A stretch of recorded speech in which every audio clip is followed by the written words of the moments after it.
सप्टेंबरला सरकारनं काढलेल्या GR नुसार हैदराबाद गॅझेटियरनुसार प्रमाणपत्र देण्यासाठी गाव पातळीवर समिती गठीत करण्यात आलेली आहे। या समितीची कार्यपद्धती आता जाहीर करण्यात आली आहे। समिती सदस्य म्हणून ग्राम महसूल अधिकारी, ग्रामपंचायत अधिकारी, सहाय्यक कृषी अधिकारी असतील।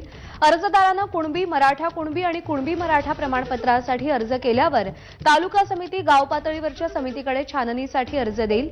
या छाननीच्या अहवालानंतर योग्य ती कार्यवाही करण्यात येईल असं जाहीर करण्यात आलंय। कृष्णा केंडे आपले प्रतिनिधी आपल्याला या सगळ्या संदर्भात अधिक अपडेट देतील।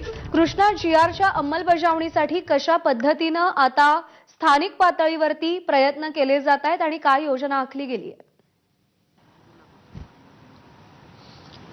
आपण पाहतो की सगळ्यांना प्रतीक्षा करावं लागणार असतील ते देखील संबंधातील व्यक्ती कुणबी जातीचे प्रमाणपत्र मिळाले असल्यास व अर्जदार यांना त्याचे नातेसंबंधातील कुळातील असून कुणबी असल्याचे संबंधित नातेवाईकांचं देखील पत्र या ठिकाणी सादर करायचं आहे आणि अशा अर्जदाराकडे अर्जाची पुष्टता असणारे इतर पुरावे जर असतील ते देखील या ठिकाणी जोडायचे आहेत आणि असा अर्ज तालुकास्तरीय समितीकडे प्राप्त झाल्यानंतर तालुकास्तरीय समिती अर्जदार यांचे अर्जाची छाननी करून शासन निर्णयानुसार गाव पातळीवर गठीत समिती जी केली आहे त्याच्याकडे तो परत चौकशीसाठी या ठिकाणी पाठवणार देखील देणार आहेत आणि एक SOP या ठिकाणी शासनाकडनं जाहीर करण्यात आलेली आहे आणि याच SOP नुसार उद्यापासून मराठवाड्यातल्या सर्व जिल्हाधिकारी कार्यालयामध्ये जी समिती